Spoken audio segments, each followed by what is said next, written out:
नमस्कार दोस्तों, वना स्कूल में आप सभी का स्वागत है। आज का हमारा टॉपिक है अविकारी शब्द या अव्यय। इसे हम अव्यय भी बोल सकते हैं। इसमें हम जानेंगे अविकारी शब्द की परिभाषा, अविकारी शब्द के भेद। अविकारी शब्द की परिभाषा: ऐसे शब्द जिनके रूप में लिंग, वचन, कारक, काल, पुरुष आदि के कारण कोई परिवर्तन नहीं आता, जो सदा अपने मूल रूप में बने रहते हैं, उन्हें अव्यय या अविकारी शब्द कहते हैं।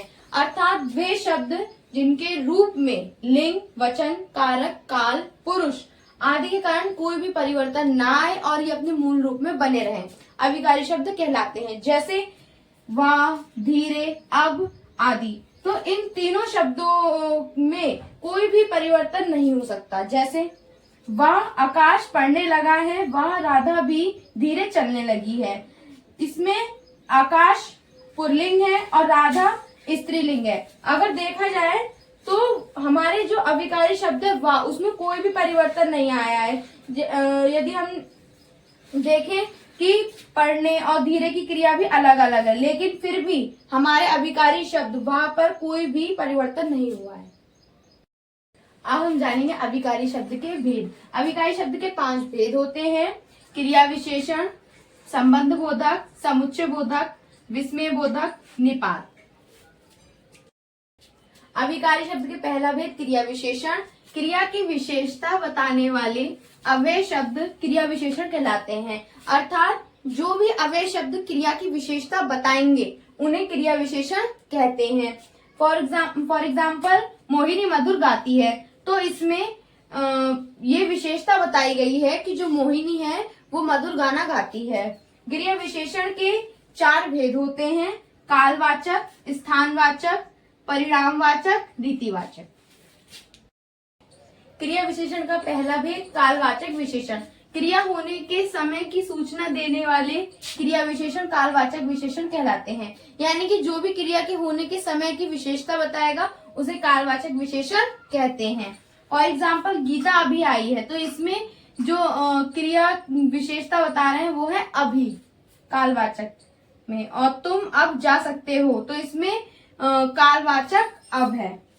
सेकंड, स्थानवाचक। क्रिया के होने के स्थान या दिशा का बोध कराने वाले क्रिया विशेषण स्थानवाचक कहलाते हैं। जो भी क्रिया विशेषण हमें स्थान या दिशा का बोध कराएंगे वो स्थानवाचक कहलाते हैं। जैसे सीता ऊपर बैठी है, तो इसमें स्थानवाचक ऊपर है। संबंध बोधक। वे अव्यय जो संज्ञा या सर्वनाम के साथ जुड़कर उनका संबंध वाक्य के दूसरे शब्दों में बताते हैं, संबंध बोधक कहलाते हैं। जो भी अव्यय हमारे संज्ञा या सर्वनाम के साथ जुड़कर उनका संबंध वाक्य के दूसरे शब्दों में बताते हैं उन्हें संबंध बोधक कहते हैं।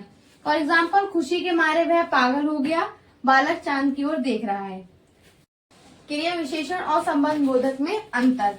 यदि अव्यय शब्द क्रिया विशेषण की विशेषता बताता है तब वह क्रिया विशेषण अव्यय कहलाता है। यानी कि जो भी अव्यय शब्द होंगे वो क्रिया विशेषण की विशेषता बताते हैं, तब वह विशेषण अव्यय कहलाते हैं। यदि अव्यय शब्द क्रिया की विशेषता बताने के साथ साथ अन्य किसी संज्ञा या सर्वनाम के साथ संबंधित हो तो संबंधवाचक कहलाता है। यानी कि क्रिया की विशेषता बताने के साथ साथ ये संज्ञा या सर्वनाम के साथ संबंध भी बताएंगे। समुच्चय बोधक। 2 शब्दों, वाक्यांशों अथवा वाक्यों को परस्पर मिलाने वाले अव्यय शब्द समुच्चय बोधक कहलाते हैं या इन्हें योजक भी कहते हैं। अर्थात जो भी अव्यय शब्द 2 शब्दों या वाक्यों को परस्पर मिलाएंगे उन्हें समुच्चय बोधक कहते हैं। एग्जाम्पल माता और पिता, केले और संतरे। तो यानी कि जो इसमें और है वो समुच्चय बोधक है, क्योंकि इसमें माता और पिता दोनों को एक शब्द जोड़ रहा है। दूसरी परिभाषा है शब्दों, वाक्यांशों, वाक्यों को परस्पर जोड़ने या अलग करने वाले अवयवों को समुच्चय बोधक अवयव कहते हैं। या अर्थात अवयवों को जो भी जोड़ेंगे या अलग करेंगे वाक्य या शब्द, तो वो समुच्चय बोधक कहलाते हैं। जैसे वह आया और मैं गया, चाचा आए और पापा गए। विस्मयादि बोधक। हर्ष, शोक, आश्चर्य, प्रशंसा, घृणा आदि भावों को प्रकट करने वाले अभिकारी शब्द विस्मयादिबोधक कहलाते हैं। यानी कि जो भी अभिकारी शब्द हर्ष, शोक, आश्चर्य, प्रशंसा, घृणा को प्रकट करेंगे विस्मयादिबोधक कहलाते हैं। जैसे वाह इतना सुंदर दृश्य है, यह कैसे हो सकता है। निपात ऐसे अव्यय शब्द जिनका प्रयोग वाक्य में किसी पद पर विशेष बल देने के लिए किया जाता है निपात कहलाते हैं। यानी कि जिस भी वाक्य में किसी भी पद पर विशेष बल देने के लिए जो हम अव्यय शब्द प्रयोग करते हैं उसे निपात कहते हैं। निपात का स्वतंत्र रूप से अपना कोई अर्थ नहीं होता, इसका कोई भी स्वतंत्र रूप से अपना अर्थ नहीं होता। जैसे तक, ही, ना, केवल आदि, ये सारे निपात शब्द हैं।